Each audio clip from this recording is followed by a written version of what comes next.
Olá, bem-vindos ao Pode Me Contar. E eu quero começar da seguinte forma, falando que a sustentabilidade é uma jornada essencial para empresas e para o mundo.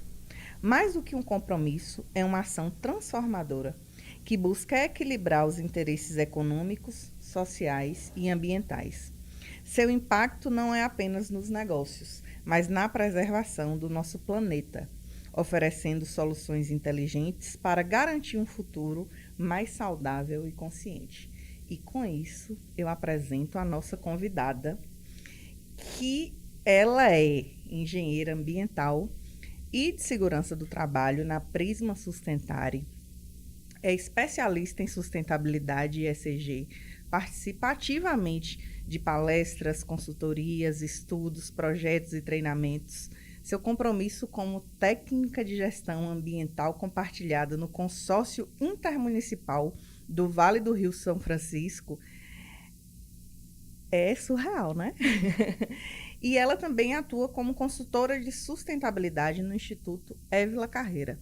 Eu estou falando de Camila Sodré, mas antes de passar a bola para ela, eu quero agradecer os nossos parceiros, Cubo Soluções em TI, Dicas Presentes Criativos, Lavô Candeias, Conquista de Fato, Jornal Conquista e Diário Live, o melhor estúdio de podcast de Vitória da Conquista e região. E agora, bem-vinda, Camila Sodré, diz pra gente quem é você e bem-vinda, que bom você estar aqui com a gente. Muito obrigada, quero agradecer o convite. Eu amo falar sobre esse assunto de sustentabilidade, falo no off, falo no on, tenho minhas redes sociais também, tem a rede social da Prisma Sustentare, que é a minha empresa, que eu também costumo falar de sustentabilidade.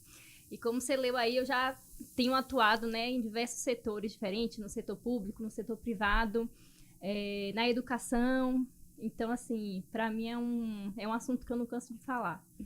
Como é que começa, assim, essa sua jornada, né, entre engenharia ambiental e segurança do trabalho e como isso se casa, né, como isso se relaciona?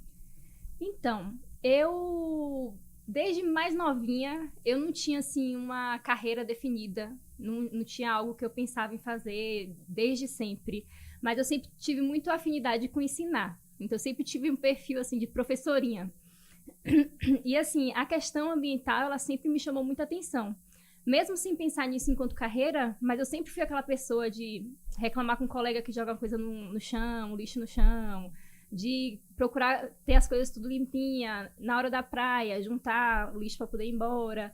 Então a gente percebe assim que já era meio que da minha cultura pessoal. E aí, indo para a parte de vestibular e tudo, na hora que eu tive que escolher um curso, as áreas ali, biológica, matemática, meio que a minha escolha pelo curso não foi tanto pela profissão em si, foi mais pela área que eu iria estudar, né? Mas quando eu entrei na graduação, um tempo depois, eu fui me afeiçoando pela área. A engenharia ambiental, ela busca solucionar os problemas dos impactos ambientais que a humanidade causa no meio ambiente e entendendo o meio ambiente não só como natureza, que é um dos principais equívocos que as pessoas têm, de achar que natureza é meio ambiente. Que não destruir o meio ambiente é para você não poluir os rios, é para você não cortar as árvores. E o que as pessoas esquecem é que a gente também é meio ambiente. O meio ambiente ele é todo o meio que a gente tem relação entre seres vivos e não vivos. Então, o meio ambiente artificial, o meio ambiente urbano, também é meio ambiente. Então, a nossa casa, a cidade, as escolas, também são meio ambiente. Então, quando a gente fala de preservação do meio ambiente, a gente está falando do meio ambiente urbano, natural, artificial, cultural, do trabalho e o meio ambiente como um todo. Então, a partir do estudo mesmo, assim, da graduação, né, que eu fiz aqui no IFBA de Vitória da Conquista. Então, assim, também é um instituto maravilhoso, né, proporciona para a gente diversas... um olhar crítico em relação às questões ambientais. Então, eu pude vivenciar essa parte ambiental, assim, de uma maneira bem completa, da gente conseguir pensar realmente a parte social, a parte econômica. E isso tudo me trouxe muito essa visão de que falar de meio ambiente não é falar da parte só das florestas, da natureza. Inclusive, é um dos pontos que o pessoal confunde muito com a engenharia florestal. né? O pessoal direto acha que eu sou engenheiro florestal e fala assim, mas qual é a diferença do florestal para o ambiental? E uma das formas da gente falar da diferença é essa, falar assim, que o ambiental, ele é um braço da engenharia civil. Ele trata muito da parte urbana. Então, a gente mexe com poluição no geral, poluição atmosférica, poluição das águas, poluição do solo, remediação, toda essa parte de recuperação de área degradada, efluente, que é o esgoto, água, a gente trata disso tudo. Resíduo, né? A parte de lixo, reciclagem. Então, assim, a área ambiental é muito ampla. E a engenharia florestal, ela conversa um pouco mais com a parte agrônoma, por exemplo. Uhum. Então, são áreas que, no fim das contas, todo mundo conversa muito. Sim. E a parte da engenharia ambiental, a gente costuma falar muito também, que é uma área transversal. A gente tem até na política de educação ambiental, que fala que a educação ambiental ela é transversal, ela tem que estar em todos os níveis de ensino, em todas as idades, e no nível informal, no nível formal, tanto na parte... todos os níveis mesmo, de criancinha até mais velho. Então, a gente vê isso que a área ambiental, ela conversa com todas as outras. Então, por exemplo, a gente consegue conversar as questões ambientais com civil, com elétrica, com advocacia, com contabilidade, com química, com física, a gente consegue conversar com todas as áreas. E a área da segurança do trabalho, ela costuma ser uma segunda opção para a maioria das pessoas que fazem engenharia, né? Porque não existe graduação de segurança do trabalho. Uhum. Existe uma pós-graduação que te dá o título de engenheiro também. E uma das motivações, por incrível que pareça, de eu fazer segurança do trabalho foi uma das minhas professoras, que falava muito o quanto que era difícil a gente ter oportunidade como engenheiro ambiental no mercado de trabalho. As indústrias, o pessoal normalmente dá oportunidade para segurança do trabalho, porque a legislação do trabalho, né? É muito mais, pega muito mais, é muito mais realizada, né? Então, apesar da gente ter uma legislação ambiental no Brasil de excelência, assim, realmente é invejável. A nível mundial, a legislação brasileira ambiental é muito boa, mas a fiscalização deixa muito a desejar. E é interessante quando você traz isso, porque vários convidados que já passaram por aqui, quando a gente vai falar da legislação, todo mundo fala isso. A legislação em tal setor, né, em tal área, é impecável, é de excelência para o mundo, é espelho e tudo, mas na hora de fiscalizar, de aplicar, que existe, né, a grande dificuldade. Exatamente. E aí, então, a parte de segurança do trabalho veio como um complemento. Eu já, mais pro final da graduação, eu fui para a área da indústria, né? Eu estagiei em indústria, já formei contratada também. E eu tinha muita relação, assim, com a parte de segurança do trabalho. Porque é isso, quando você fala de meio ambiente, quando você fala de poluição, você está falando de saúde também. Então, são áreas que acabam conversando. Sim. Mas, assim, na minha atuação, de fato, acabei não indo tanto para a segurança do trabalho. Eu acabei me especializando em sustentabilidade mesmo. Tanto é que eu fiz uma segunda graduação, uma segunda pós-graduação, que é o MBA em ESG, que aí o ESG ele trata mais de sustentabilidade corporativa. Ele vai mais para esse lado da gestão, para a parte de gerenciamento de risco, é um assunto um pouco mais gerencial. E entrando neste assunto gerencial, né? Porque, assim, hoje a ESG é justamente o que toda empresa precisa olhar para esse lugar, né?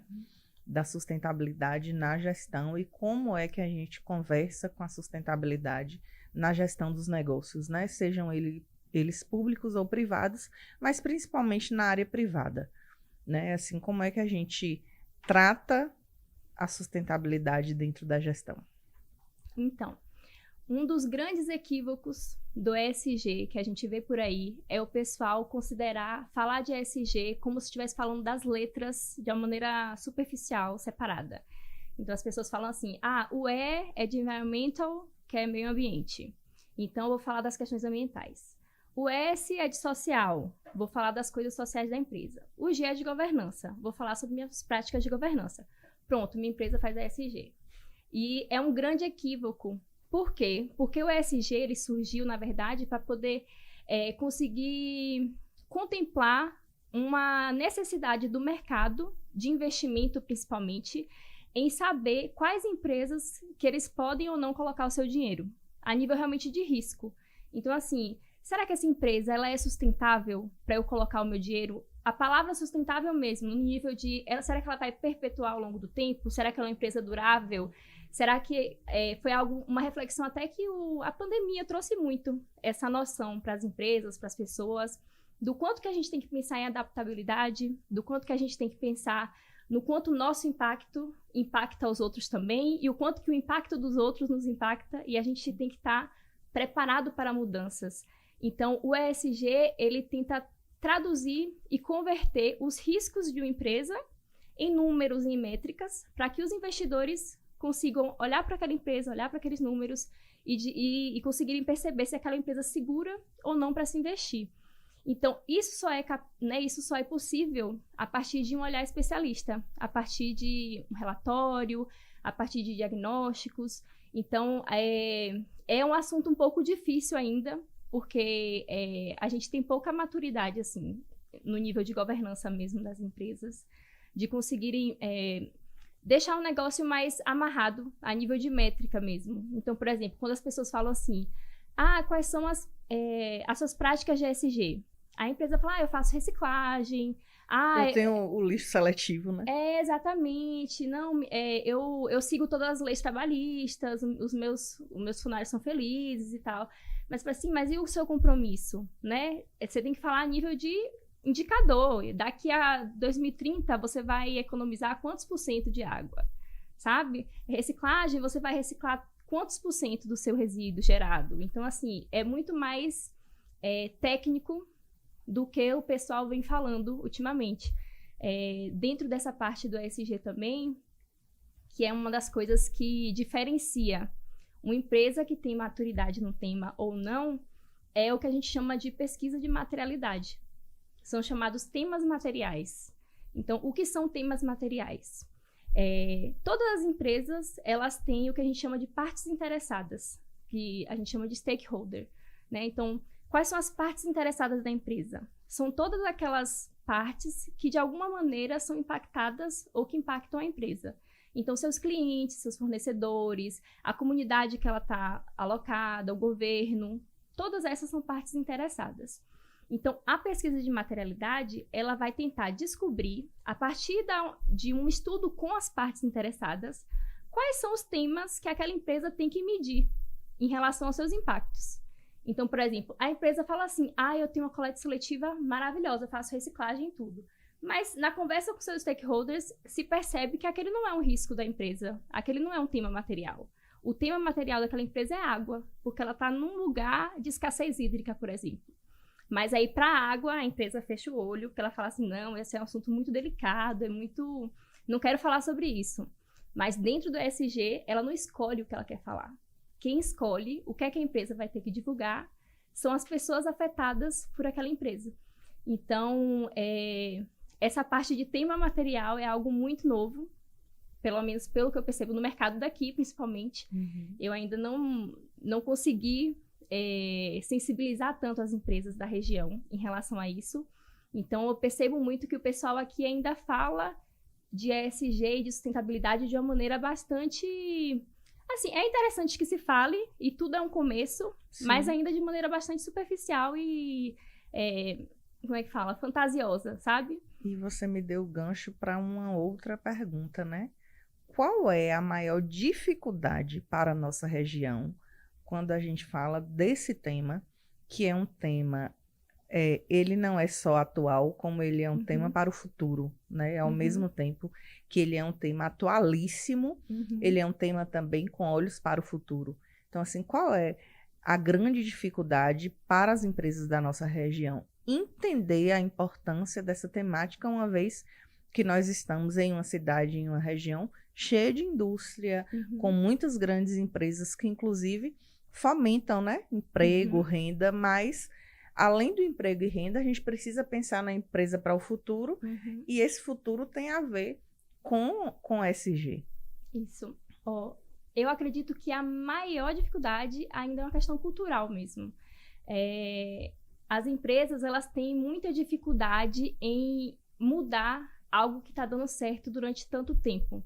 Então, a gente percebe isso, igual a gente está falando assim, vai começar a falar sobre sustentabilidade. Eu costumo identificar que falar sobre sustentabilidade é igual falar sobre autoconhecimento, sobre saúde por si mesmo. Então, assim, se você considerar uma empresa como um ser vivo, um organismo, como uma pessoa, a primeira coisa que a gente tem que fazer ao pensar em sustentabilidade, a pensar, por exemplo, e a gente, né? Pensando, eu quero ter uma vida longa e saudável. O que é que eu tenho que fazer para ter uma vida longa e saudável?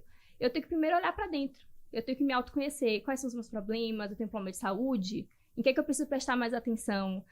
Será que minha família, né? Quais são os problemas genéticos que eu posso vir a ter? Quais são os hábitos que eu tenho que adotar? E a partir daquilo eu vou começar a pensar no meu relacionamento com os outros.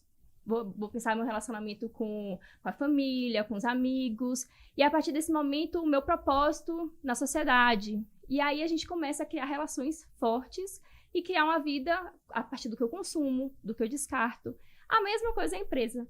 Então, a empresa ela também tem que olhar para dentro primeiro, perceber quais são seus pontos fortes, seus pontos fracos, qual é o seu relacionamento com as outras empresas, com os seus funcionários, com a cultura do local. Então, por exemplo, Conquista, eu vejo muito que as empresas têm dificuldade com o novo, têm dificuldade com o inovar. Então, se você não tiver realmente um retorno financeiro rápido, sabe? Algo muito, assim, que brilhe muito os olhos de primeiro momento, o pessoal tem dificuldade de investir. Ano passado, a gente fez muita parceria, né? A gente da Prisma Sustentare, que é a minha empresa de sustentabilidade, a gente fez muita parceria porque a gente aceitou fazer as coisas, assim, de maneira gratuita mesmo, assim, para mostrar o impacto, para mostrar que tem que fazer e tudo. E esse ano a gente falou assim, a gente vai parar de fazer as coisas, né, na parceria, vamos começar a cobrar sério mesmo. Sim. E, assim, caiu bastante o número de projetos, o número de parceiros, porque a gente percebe isso, enquanto é para fazer... Uma questão cultural, né? Exatamente, enquanto, assim, todo mundo acha bonito, fala assim, nossa, sustentabilidade, muito importante, a gente quer sim, a gente apoia e tudo, fala assim, então vamos fazer um projeto sério. E que é outra questão também, o pessoal tem dificuldade em criar compromisso. Então, por exemplo, eu quero fazer agora. Sim, mas dentro do ESG da sustentabilidade, não é você fazer uma hora sim, uma hora não.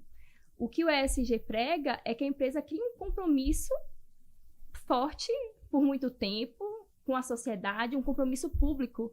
Não é a empresa criar um compromisso frágil ali dentro das suas operações, que a qualquer momento ela pode mudar ou não. Ela realmente criar indicador, criar meta. A gente tem aí a Agenda 2030, né, de Objetivos do Desenvolvimento Sustentável. Então, assim, é algo muito mais amarrado. Então, assim, eu percebo que... E o Brasil está com os olhos do mundo voltados, né? Exatamente. Então, assim, todo mundo está olhando para o Brasil no que diz respeito à sustentabilidade. Porque a gente tem o que pouquíssimos lugares do mundo têm. A riqueza que a gente tem, que é a riqueza de biodiversidade, é imensa. Olha, as 3 maiores questões que a gente vê de risco hoje, assim, no sentido ambiental, tem a ver com escassez hídrica, então a questão da água, né? Porque sem água a gente não produz. Até para alimentação, a água impacta na alimentação, a água impacta na indústria, a água impacta no agro, a água impacta em tudo. Na gente mesmo, enquanto saúde, a gente tem a parte também de biodiversidade, que é uma das partes que o Brasil dá show no mundo, né? Então, assim, a partir do momento que a gente tem uma riqueza de biodiversidade, de se pensar em ativos, de se pensar em cura, em parte, né, de medicamento, de ciência. Então, assim, a questão de biodiversidade do Brasil é muito grande. Então, os outros lugares do mundo que têm muito dinheiro, eles querem investir nessa biodiversidade que a gente tem aqui. E a biodiversidade também, ela é algo muito frágil, né? Então, por exemplo, quando a espécie entra em extinção, acabou, não tem volta. Então, realmente é algo muito frágil. E o terceiro maior risco que a gente vê hoje em dia a nível ambiental são das mudanças climáticas, que afeta todos os outros. Então, a questão de aquecimento global, a questão da mudança do nível do mar, né, as geleiras que estão derretendo e tudo. Então, assim, a parte de mudança climática afeta a parte hídrica, afeta a parte de biodiversidade, afeta a vida. Então, a gente percebe que se a gente não cuidar dos recursos naturais, não vão ter recursos naturais para a gente consumir. Eles vão acabar. E para a gente evoluir. E é disso que vem o conceito de desenvolvimento sustentável. Que, assim, antigamente se pensava o quê? Ou a gente desenvolve, ou a gente preserva. Os dois ao mesmo tempo não dá. E hoje em dia a gente percebe que não. Hoje em dia não, já faz um tempo já, né? Que dá para desenvolver com sustentabilidade. E essa sustentabilidade, ela não é meio ambiente somente. Ela não é só natureza, ela não é só a parte ambiental. A sustentabilidade tem a ver com a parte social, com a parte econômica, exatamente porque as coisas têm a ver. Então, por exemplo, se uma empresa ela não se preocupa com o seu funcionário, com o bem-estar do seu funcionário, com a saúde do seu funcionário, quem é que vai trabalhar para que a empresa prospere? Então, assim, não é uma questão de ser bonzinho, é realmente uma questão de funcionalidade ali. E de humanizar os processos, exatamente. Né? Então, assim, a gente pensa muito... É o que o pessoal fala, né? Assim, o capitalismo é um sistema... É selvagem. Bem complicado. Então, hoje em dia, eu lembro, assim, que foi algo que me tocou muito a nível até pessoal, porque quando eu comecei a falar de sustentabilidade na internet, foi na pandemia. A pandemia chegou, eu tinha ficado desempregada, e aí eu tava com muito tempo livre, morava com meus pais, então, assim, não tinha essa preocupação a nível de sustentação, né? E eu comecei a querer adotar. Eu pensei assim, eu vou falar de sustentabilidade sendo que eu não pratico. Aí eu comecei a praticar em casa coisas simples, de reciclagem, de economizar água no banho, coisas simples mesmo. E aí eu falei assim, vou compartilhar para ver se eu consigo fazer com que pessoas ao meu redor mudem também seus hábitos comigo. E a partir desse momento eu fui realmente me apaixonando muito pela área. Assim, vendo a possibilidade no dia a dia, o quanto que ela se aplica. Porque muitas vezes as pessoas pensam em sustentabilidade e pensam na Europa, e pensam no Israel, e pensam em tecnologias e coisas muito distantes. Sendo que a gente pode pensar em sustentabilidade realmente como coisas próximas. O que é que eu posso fazer para ser 1% melhor? O que é que eu posso fazer para causar menos impacto? Escolhas que eu posso fazer durante o dia a dia. Então, foi através desse contato que eu fui, né, conseguindo evoluir mais na temática. E aí, um conhecido meu, uma vez, assim, soltou uma crítica assim, na internet, falando assim, que a sustentabilidade era uma mentira, que o capitalismo inventou para continuar existindo, para meio assim, continuar degradando e acabando com tudo, e fingindo que estava fazendo isso de um jeito bom, que não existia sustentabilidade no capitalismo. E foi algo que me tocou muito, que eu fiquei assim, meu Deus, será que eu estou enganando todas as pessoas no meu Instagram? Será que eu estou me enganando? E aí isso me deixou, assim, tive uma crise, assim, de identidade, de propósito, de várias coisas, parei para poder pensar. E aí, no fim das contas, eu falei, não, tem um sistema que ele é um sistema que a gente não controla, entre aspas, né? Mas, assim, se eu puder deixar esse sistema um pouco melhor, um pouco com menos impacto, eu vou deixar. Eu não vou esperar um dia mudar de sistema para fazer alguma coisa. Então, a gente vê surgirem movimentos como o capitalismo consciente, que é um desses movimentos que buscam fazer com que o capitalismo vá além da produção e do lucro. E sim, que mesmo as empresas capitalistas, que ela tem um propósito. Surgem movimentos como o Sistema B, que diz exatamente sobre essa questão de que, né, você tem que... As empresas, elas têm que gerar impactos positivos para além do lucro. E toda essa conversa do ESG, da sustentabilidade, eles têm trazido as empresas para esse propósito. Então, por exemplo, hoje em dia, gerar lucro já é algo comum das empresas. Toda empresa tem que gerar lucro. Se não gerar lucro... É o propósito, né? É o propósito inicial das empresas. Em segundo lugar, as empresas têm algum propósito no sentido do seu produto mesmo. Ela vai atender a uma certa questão, a um certo problema, ou algum certo serviço, mas o que é que diferencia essas empresas comuns das empresas que o mercado tem buscado agora? São empresas que fazem gestão de risco socioambiental. Porque você saber os riscos que você tem de diversidade, os riscos que você tem com seus colaboradores em relação de gênero. Então, assim, hoje em dia, você colocar mulheres em local de protagonismo dentro da empresa, o que é que isso causa? Isso causa muita diferença. Porque se você tem uma alta diretoria de uma empresa somente composta por homens, né, que todos pensam iguais, eles não vão saber as necessidades das mulheres que eles estão contratando. Então, a gente ter diversidade em cargos de liderança, a gente ter diversidade em comitês. A única diversidade não aceita é a salarial, né? E Nestes é uma casos. questão. E é uma questão. É uma questão. Que Inclusive, a nível que eu estava falando de indicador. Porque eu já vi empresa que fala assim, a gente é, não, pró-diversidade. Ó, a gente tem aqui 5 gerentes homens e 5 gerentes mulheres. Então, a gente é pró-diversidade. E o salário? Aí, quando você vai ver a média salarial, a média salarial das mulheres é quase a metade da média salarial dos homens. Aí, eles falam assim, não, mas isso aí não tem nada a ver, não. É porque o pessoal é mais graduado, alguma coisa do tipo. E muitas vezes a qualificação delas é até superior à de alguns homens, mas quando a gente vai tratar de salário, nós ainda temos muito a caminhar. Por mais que saiu uma medida do atual governo, né, equiparando as questões salariais para cargos que são iguais e tudo, mas a gente ainda tem muito que caminhar dentro de todas as esferas de poder no que diz respeito a essa a diversidade de quem está, mais a paridade salarial, né? Que a gente tenha o mesmo salário, porque nós estamos ocupando o mesmo cargo, né? Exatamente. E é essa a diferença do ESG. Isso causa impacto. No geral. Isso causa impacto no indicador, correto? Exatamente. Porque, por exemplo, enquanto as empresas querem pensar em igualdade de gênero só por aparência, é uma coisa, mas o investidor, ele não quer saber a quantidade, ele quer saber a nível salarial, ele quer saber a nível de contratação. Então, a gente está tendo movimentos cada vez maiores de empresas antirracistas. Então, por exemplo, uma empresa que eu lembro de uma época, quando estava tendo esse movimento bem forte, que estavam tendo vários manifestos. E aí, em uma das empresas que eu já trabalhei, a gente pesquisava bastante sobre essas questões, né? E assim, a gente quer assinar um manifesto para poder, né, fazer parte da causa e tudo.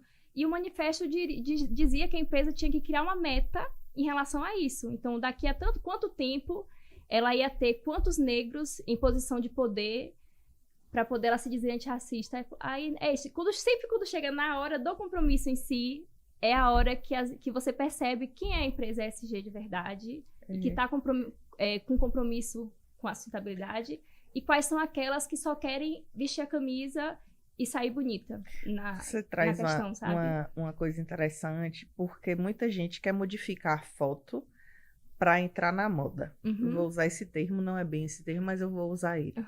É como se eu quisesse deixar a minha foto com cara de diversidade, mas quando a gente vai para as posições de comando real, quando a gente vai para as questões salariais, aí nós não temos o compromisso firmado.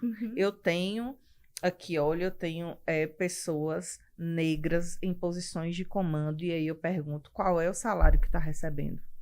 Eu tenho mulheres em posição de comando, aí eu pergunto, qual é o salário que está recebendo, né? Aí vem as questões, eu tenho LGBTQIA+, e quais são as pessoas em função de comando, e quais são os salários que essas pessoas estão recebendo. E as pessoas precisam entender que está para além da foto, que está para além da moda. Exatamente. É uma questão de olhar para o futuro, né? De pensar a empresa para o futuro, né? E, assim, uma das melhores experiências que eu já tive a nível de profissional enquanto sustentabilidade, ESG, foi com a certificação do Sistema B. O Sistema B é uma certificação que trata de 5 áreas dentro de uma empresa, que eles fazem a avaliação de impacto da empresa dentro de 5 áreas, que é governança, comunidade, fornecedores, trabalhadores, governança, comunidade, trabalhadores, clientes e meio ambiente. São essas 5 áreas. E eu considero como se fosse minha primeira formação de sustentabilidade, porque eu, dentro da empresa, eu conseguia ver quais eram as questões que o Sistema B pedia e como que a empresa estava pontuando no meio daquelas questões. E era muito interessante que, dentro da avaliação do Sistema B, eles realmente falavam isso, por exemplo,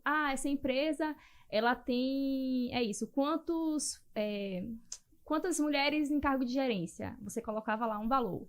Aí embaixo eles perguntavam quantos por cento. Então, assim, tudo ele colocava um indicador. Tudo eles colocavam um indicador. E foi quando eu fui percebendo que é isso, não é sobre exatamente o que se diz, é sobre a métrica e o que se prova. E algo também muito interessante do Sistema B é que eles sempre perguntavam baseado no ano fiscal anterior. Então, eles não queriam saber o que é a intenção da empresa hoje.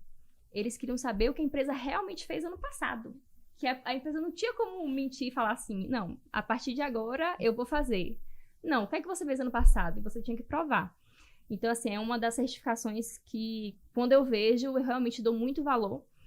E uma das questões dessa certificação também, que sempre me chamou muita atenção, é que tinha alguns compromissos que eles pediam para estar no contrato da empresa, no contrato social. Então, por exemplo, a empresa ela tinha que ter uma cláusula no seu contrato social que firmava compromisso com questões socioambientais. Porque o que é que o sistema bem entende, né?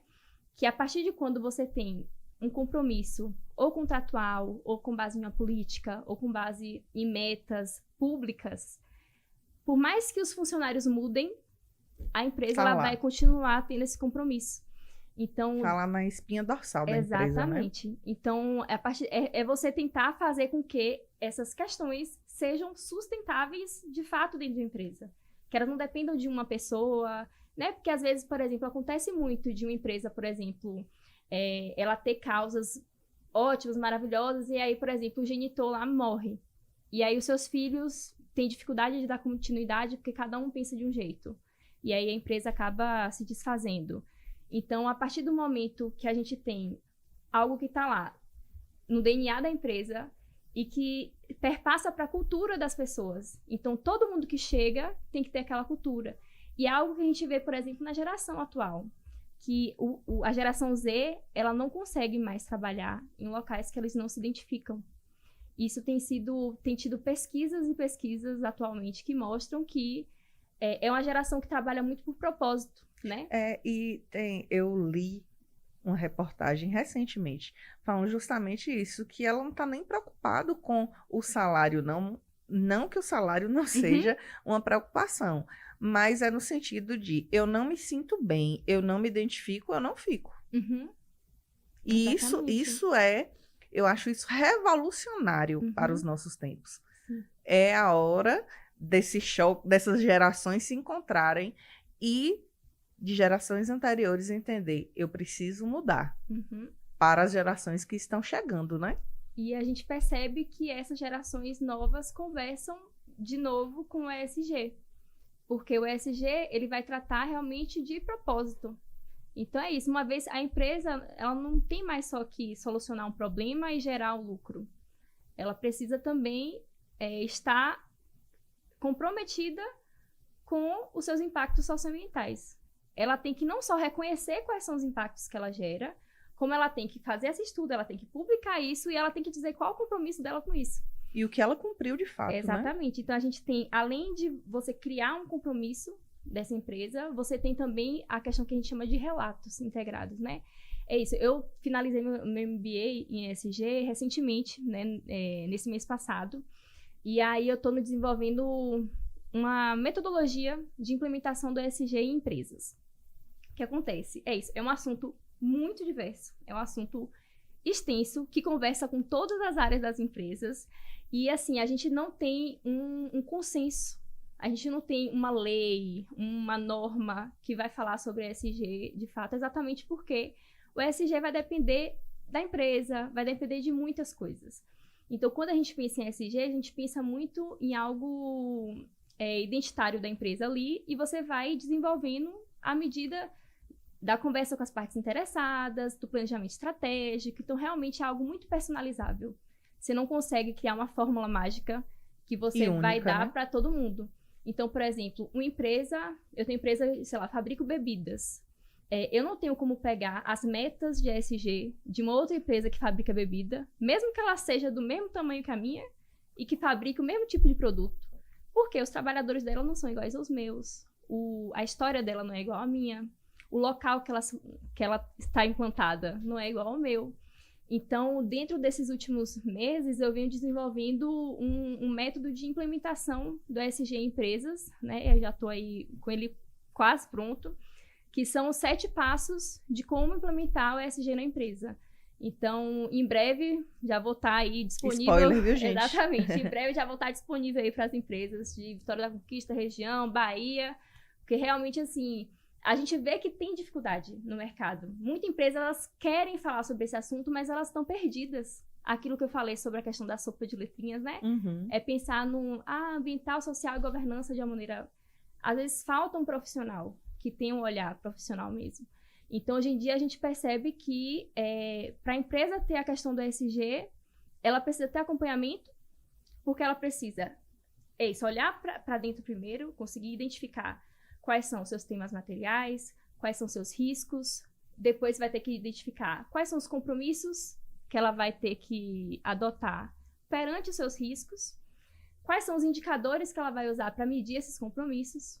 Tem a parte de realizar uma política, né, de fazer realmente um compromisso publicável. Então, algo também do ESG que é muito forte é esses compromissos públicos, é o que a gente chama de transparência.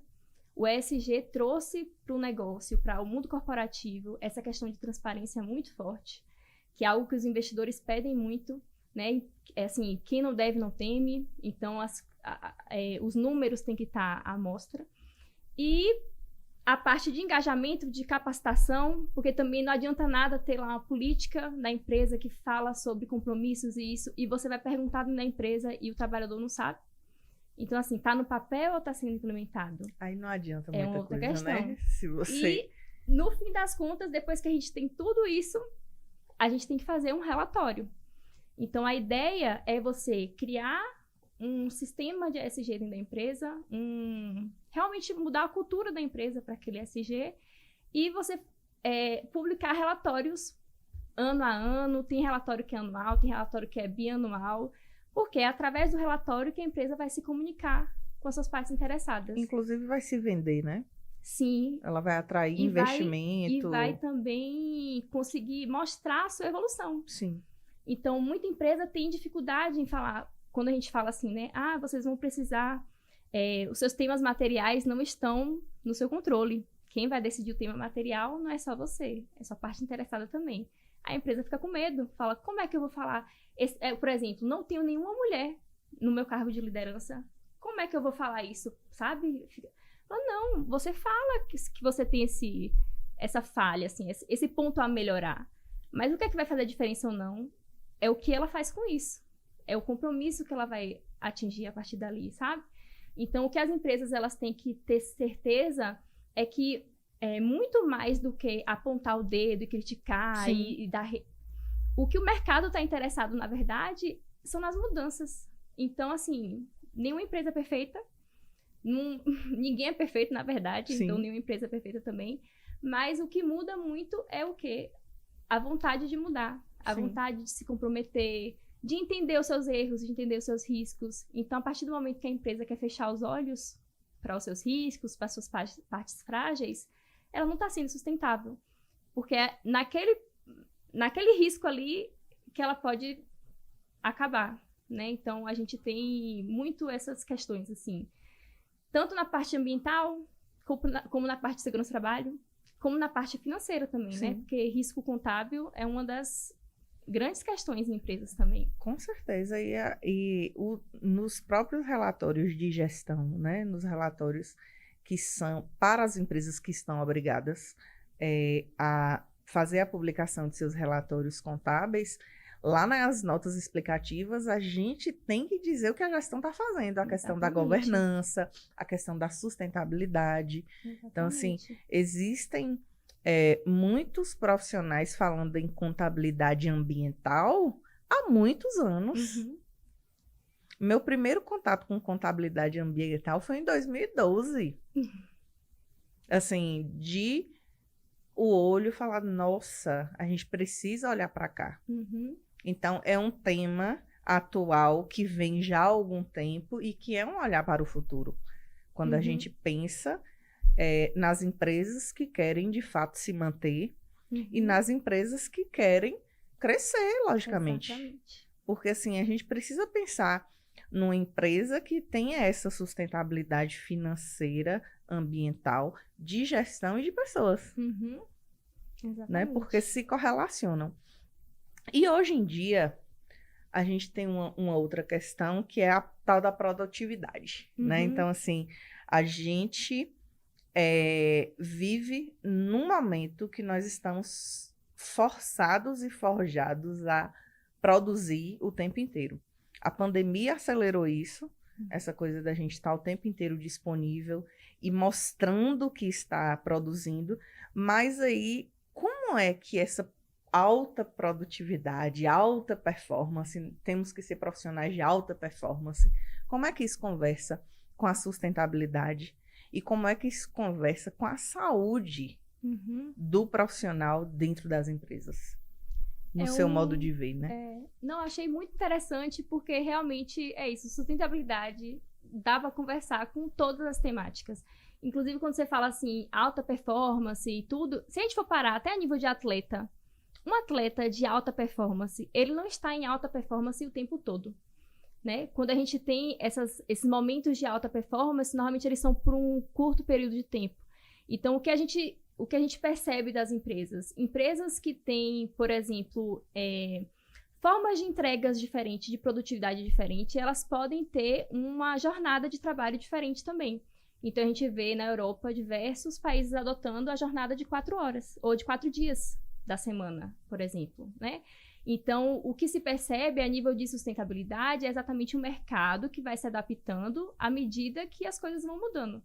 Então, por exemplo, a gente tem, a depender do serviço, diminuir as horas do dia. Em vez de trabalhar 8, trabalhar 6.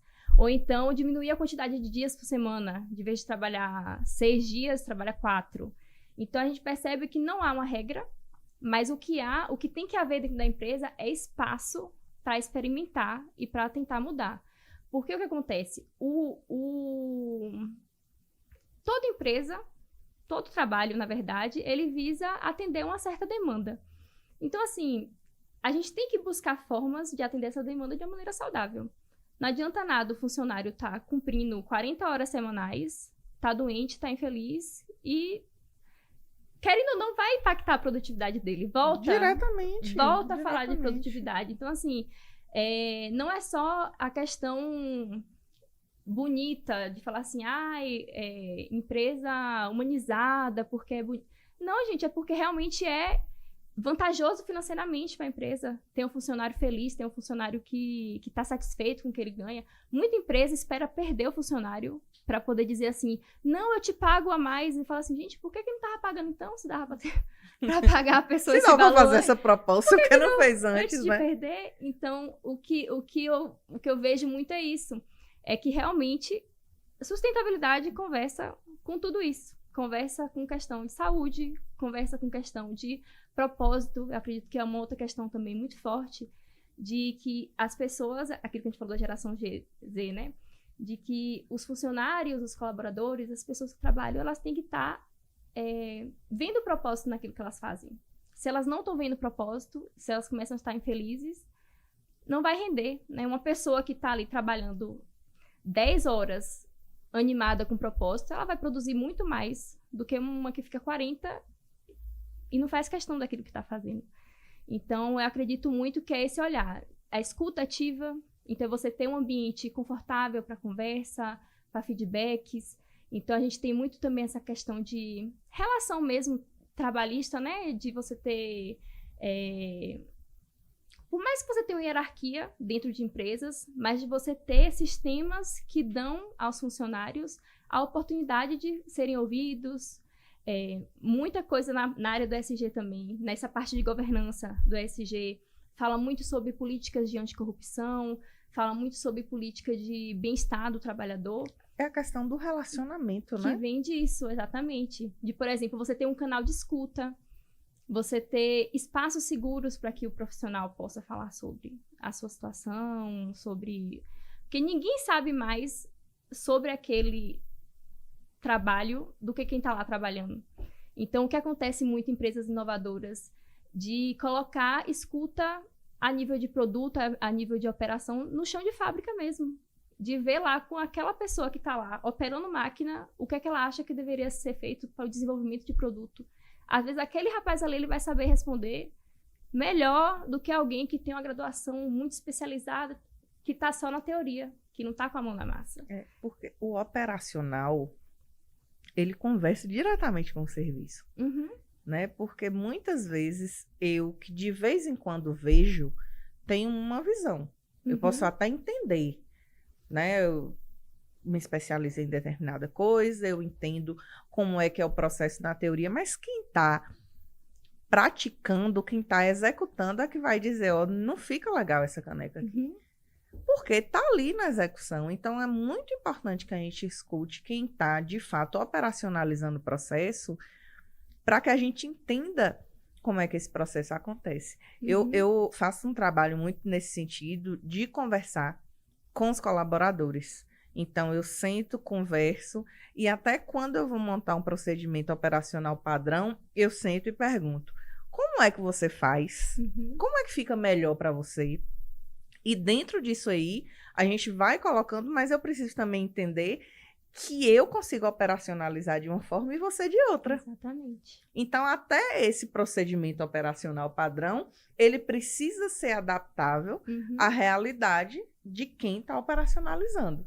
Olha, você falou de um jeito que é isso. Eu vou começar a falar de Kung Fu aqui, porque eu não tinha falado ainda, mas eu sempre falo, porque isso eu faço Kung Fu há mais de 10 anos, então, assim, faz parte da minha formação como pessoa.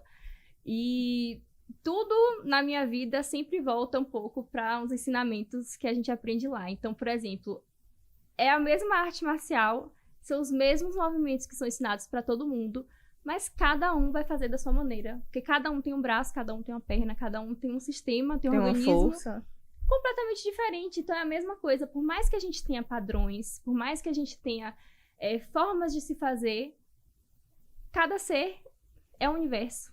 Cada um vai fazer de uma forma diferente. Inclusive, quando a gente traz essa questão de que tem que se ouvir os funcionários, tem que estar também incluído naquela questão da diversidade que a gente conversou anteriormente. Por que diversidade conversa tanto com sustentabilidade ESG? Porque o mundo lá fora da empresa é completamente diverso. Se a empresa não traz essa diversidade para dentro, ela não vai conseguir conversar com todos esses potenciais clientes. Ela não vai conseguir atender às necessidades de todas essas pessoas. Então, as empresas conseguirem realmente ter esse relacionamento, ter pessoas diversas lá dentro, conversando, falando sobre, é imprescindível, né? Hoje em dia, daqui para frente, é algo que está realmente ligado à produtividade da empresa, à prosperidade da empresa, né? As empresas não vão continuar funcionando se permanecerem sempre iguais. A gente tem que ter um nível de inovação, tem que ter um nível de abrir a mente mesmo, sabe? Para as coisas novas. Se o mercado está exigindo, uma hora vem. A gente fala muito, né, que tem as partes regulatórias da empresa, né? Tem a parte governamental, tem a parte do cliente e tem a parte de concorrência, de mercado mesmo. Então, mesmo que a empresa não queira, chega algum momento que a pressão vai vir de algum dos lados e ela vai ter que se adequar. Então, é bom se antecipar. Nem que seja aos pouquinhos. Por exemplo, a questão de ESG. A gente já começou a ver bancos e o mercado internacional mesmo cobrando de que a partir de 2026 as empresas de capital aberto vão ser obrigadas a ter relatório de ESG publicado abertamente. Então, assim, aquela empresa que é de capital fechado, ela nem quer abrir o capital dela, mas será que não já deu a hora dela começar a ver como é que o ESG conversa com suas... Porque é uma tendência. Então, assim, você tem que fazer estudo de mercado e você tem que começar a ver. E se isso está sendo cobrado, é por um motivo. Qual é o motivo? E as coisas, elas vão acontecendo de maneira que hoje, até 2026, é capital aberto. Mas 2028 pode ser empresa de capital fechado.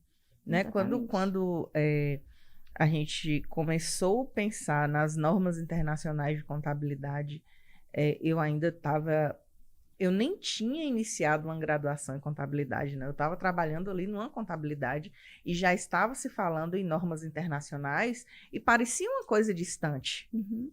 Hoje, a gente está nas normas internacionais. Então, a contabilidade que funciona aqui, ela funciona em qualquer lugar do planeta. Por quê? Houve essa universalização das informações e isso acontece em todos os setores. Sim. Porque poxa, se outros países, e se eu quero uma empresa que seja sustentável no sentido de longevidade da empresa, né? Eu quero que é o meu propósito que ela fique aqui, eu vá e ela fique, eu preciso pensar que ela pode sim atender outros países. Exatamente. E se ela atende outros países, o que é que eu tenho que fazer? Eu tenho que me adequar à linguagem do mundo. Sim. Né? E uma outra questão muito forte em relação a risco, né, que é a parte que o ESG trata, é de que a gente costuma falar, né, que os impactos ambientais, eles não veem fronteira. Fronteira é algo humano. Então, por exemplo, aqui terminou o Brasil, aqui começou o Chile. Essa fronteira é humana. O impacto ambiental, o impacto no meio ambiente, ele perpassa o mundo inteiro. O impacto, a gente fala assim, a ação é individual, o impacto é coletivo. Então, esse caráter do meio ambiente como algo universal, como algo que é de todos, faz com que a gente não pode fazer qualquer coisa, sim, porque a gente tem a responsabilidade com o coletivo. Inclusive, isso está até em Constituição, né? Perfeito. De que a gente tem um bem, o meio ambiente é um bem comum, que tem a questão de saúde pública, tem a questão de qualidade de vida. Então, a partir do momento em que a empresa opera, ela gasta o recurso, ela consome os recursos naturais. Esses recursos naturais é um bem comum, é de todo mundo, ela está consumindo. O mínimo que ela faz é ter que devolver aquele efluente, aquele esgoto tratado. O mínimo que ela faz é separar seus resíduos e destinar da forma correta e não poluir. E ter um filtro para suas emissões, para suas poluições atmosféricas. Isso é o mínimo, é assim, o mínimo do mínimo. E muitas empresas não fazem nem isso. Então, assim, a gente percebe que essa pressão, principalmente internacional, vem muito desse lugar, de que hoje em dia a gente já ultrapassou o limite da Terra, né? Hoje a gente alcançou o dia da sobrecarga da Terra, que é o dia em que a gente já consumiu todos os recursos que a gente deveria ter consumido no ano. Esse ano foi em agosto. É como se a gente precisasse de 2 planetas Terras por ano para poder a gente conseguir continuar produzindo e descartando no impacto que a gente tem feito. Então, a verdade é que a gente desenvolveu a parte de industrialização, a parte de tecnologia, em um ritmo que não é sustentável. Em um ritmo que, se a gente continuar, não vai ter mais. É aquela questão que o pessoal fala, né? Assim, não é o planeta que está acabando, é a humanidade que está acabando. O planeta vai se regenerar, vai fazer outros bichos aí, outros seres, com radioatividade que seja. Mas, assim, o planeta vai... A gente que não vai estar mais aqui. Então, se a gente quer continuar aqui, a gente tem que começar a pensar quais são os impactos que eu estou gerando, como que... Primeiro, não é nem solucionar os impactos. Como é que eu deixo de gerar? Primeiro é pensar em prevenção, em precaução, é pensar em formas de não gerar impacto. Porque a gente tem o brasileiro, e acredito que em todo mundo, a gente tem um defeito chamado medidas corretivas, né? A gente precisa trabalhar na prevenção. Exatamente. E muitas vezes as soluções, inclusive a lei, chega para corrigir o que já aconteceu, não para prevenir o que pode acontecer. E isso acontece na sustentabilidade das empresas, dos negócios, e com a gente mesmo, assim, de que aí eu vou fazer uma ação corretiva, mas você não poderia prevenir, por que não pensar nessas medidas preventivas, né? E tudo quando eu penso é isso. Pensou sustentabilidade de empresa, dá pra gente trazer para nosso dia a dia. Questão de saúde. A gente espera ficar doente para tomar remédio. A gente não costuma pensar em prevenção, sabe? Então, é a mesma coisa. O planeta é um ser, é como se fosse um organismo, né? Uma empresa é como se fosse um organismo. Nós somos um organismo. Então, assim, tudo é muito complexo, né? Tem muitas variáveis. Então, assim, Quando a gente começa a falar de sustentabilidade, o pessoal tem umas comparações muito bestas, assim, sabe? De tipo, pra que eu vou economizar água se o agro tá acabando com tudo? Porque... E você fica assim, gente, faz a sua parte, que aí a gente consegue fazer o agro fazer a parte. A principal é sempre a nossa parte, Exatamente. Né? Então, assim, a gente tenta... o que a gente percebe que é a questão cultural. Eu tenho eu gosto muito da área de educação. Eu gosto muito da parte de comunicação. Eu acredito muito nisso de sensibilizar as pessoas, diversas causas. E muitas vezes as pessoas acham que é em vão, sabe? Quando você faz um conteúdo na internet, fala assim, mas se eu mudar não vai ser grandes coisas, não. Que é a indústria que tá fazendo. Gente, indústria, o agro, são feitos por quem? É extraterrestre? Porque, assim, são pessoas também. Então, se a gente conseguir educar, conseguir sensibilizar, conseguir mudar a cultura das pessoas, as empresas, consequentemente, vão mudar. Se a gente muda as pessoas, a gente muda as empresas. Se a gente muda as pessoas, a gente muda o governo. A gente tem que trabalhar sempre com pessoas. A gente falou, né, das grandes empresas internacionalmente e tudo, mas aí eu venho para uma outra questão. Como é que a gente, vindo para a realidade de Vitória da Conquista, que é uma cidade com grandes empresas, mas é também uma cidade com um número imenso de empresas familiares, de pequenas empresas, né, de pessoas que começaram, inclusive, a empreender na pandemia. Nós temos um grande número ainda de informais, de pessoas que já têm um monte de gente trabalhando ali, mas ainda está na informalidade. E como é que a gente conversa com essas empresas que são pequenas, que têm pouco funcionário, que é o dono que é o próprio funcionário? Como é que a gente fala sobre sustentabilidade com essas empresas de Vitória da Conquista que também precisam falar de sustentabilidade? Porque a questão da sustentabilidade para o negócio não é só para grandes empresas, é principalmente para também quem é pequeno. Como é que a gente começa a estabelecer esse diálogo com quem é pequenininho e com quem é médio, né? Com quem está ali, cresço, eu vou crescer, como é que eu vou crescer? Como é que a gente começa esse diálogo com essas empresas? Amei a colocação, porque realmente, de fato, é isso. A gente sempre costuma pensar muito grande, sendo que a gente pode fazer diferença desde o pequeno. Então, assim, primeira coisa é pensar em impacto, né? Eu tenho empresa, qualquer que seja, eu tenho uma sorveteria. Qual o impacto que a minha sorveteria gera? Então, você, como empresa, pensar quais são os resíduos que você gera, né? O lixo. O que é que eu gero aqui de resíduo? Tem algum resíduo que é reciclável? Eu gero papelão, plástico? Será que eu posso separar a comida desse resíduo da parte da varreção? Então, uma das práticas que eu acho mais incríveis para se fazer, inclusive dentro de casa. Eu tenho na minha casa, já implementei na casa dos meus pais, eu gosto de simplificar esse assunto o máximo possível, que é a coleta seletiva. Realmente, só de você separar o reciclável do não reciclável, não precisa ter uma lixeira para cada. Não precisa ter uma para plástico, uma para papelão, não precisa. Você separando o seu reciclável do seu não reciclável e os resíduos perigosos, que é pilha, bateria, lâmpada, remédio, que são resíduos especiais, né, que tem que ser destinados da forma correta também. Só de fazer essa separação, você já diminui muito o seu impacto. Você pegar esses recicláveis, fala lá com o pessoal da Defensoria Pública, tem o programa Mãos que Reciclam, diversos catadores, de todos os bairros de Conquista, acho que tem mais de 600 catadores cadastrados. Doe esse recicláveis para eles, sabe? Cria uma conexão com alguém que você vai conseguir. Se todos os estabelecimentos de Conquista, todos, do comércio até um escritório, se todo mundo separasse seu reciclável e destinasse esse reciclável para um catador, uma família de catadores, isso já ia gerar um impacto absurdo. Isso ia gerar uma diminuição de resíduo que vai para o nosso aterro sanitário, que fica passando por ampliação aí, que era uma cédula do aterro para durar 10 anos, dura 2, 3 e gasta um tantão para poder abrir outra.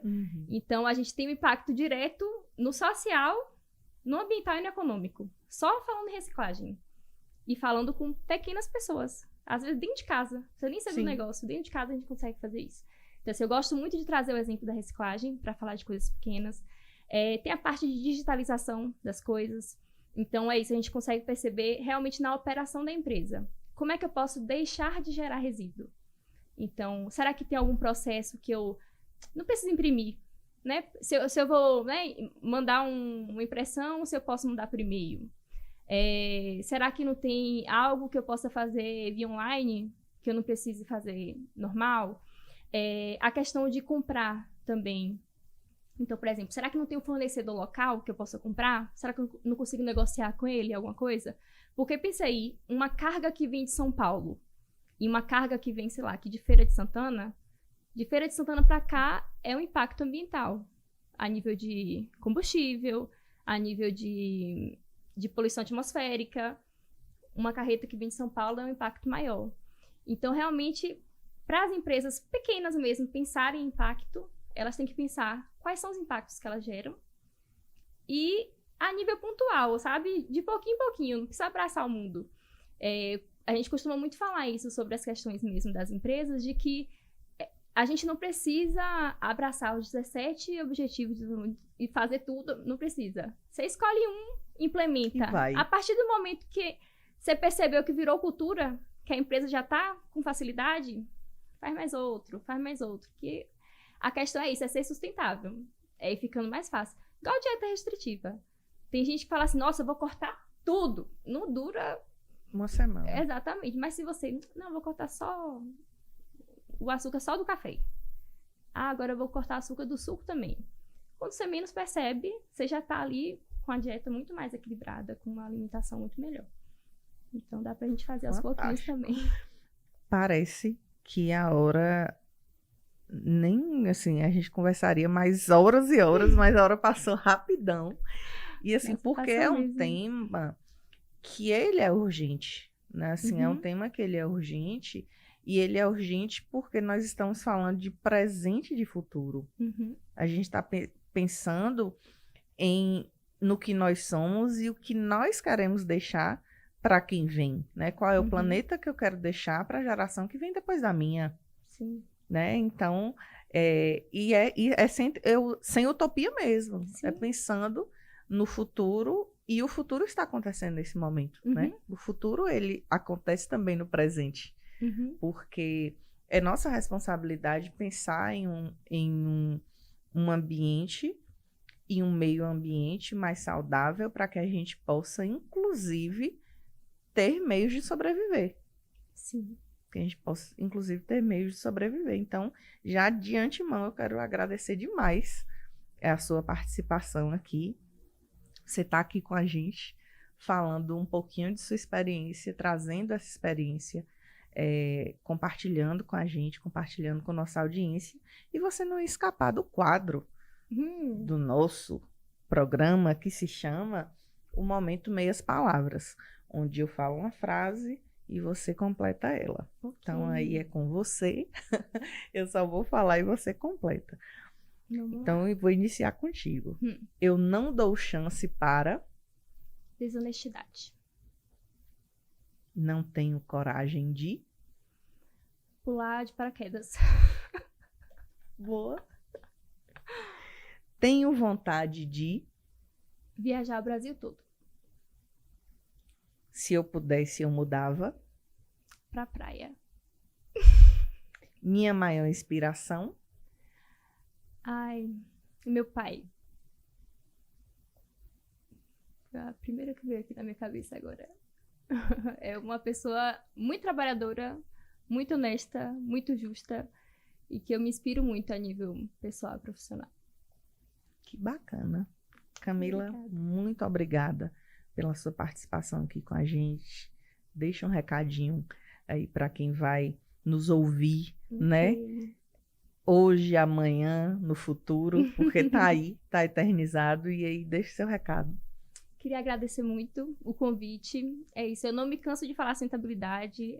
Acredito realmente na força desse impacto que a gente tem de trazer o assunto para outros lugares, né, para outras pessoas. Queria dizer que é isso, eu tenho uma empresa, né, que é a Prisma Sustentare, que é uma empresa de engenharia e sustentabilidade. Então, a gente trabalha tanto em regularização ambiental de empresas, como em desenvolvimento sustentável. Então, Trabalho também com palestra, então o pessoal que estiver precisando tanto dessa parte de educação, como de uma parte mais técnica, ou também se só quiser saber um pouquinho sobre novidade de meio ambiente, dá para poder seguir lá nas redes sociais também. Tem Prisma Sustentare, que é um Instagram, um LinkedIn, e tem também o meu arroba do Instagram, Deixa que é aí Camila seus arrobas. Sodré S, que é o meu arroba do Instagram, também converso bastante lá.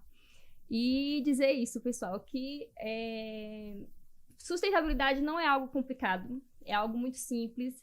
E quem tiver com dificuldade pode me procurar que eu descomplico.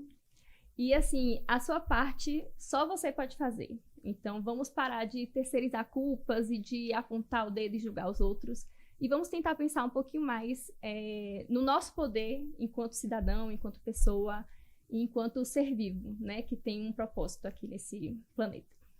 Muito obrigada, e agora eu quero agradecer a nossa audiência, você que ainda não se inscreveu no nosso canal, se inscreva no nosso canal, deixa seu like, compartilha essa ideia com todas as pessoas que você conhece, e eu quero aproveitar para agradecer também aos nossos parceiros, Cubo Soluções em TI, Lavô Candeias, Maria do Sertão, Dicas Presentes Criativos, Conquista de Fato, Jornal Conquista, Diário Live, o melhor estúdio de podcast de Vitória da Conquista e região, e essa equipe maravilhosa que nós temos aqui, que são os grandes responsáveis por colocar a gente no ar.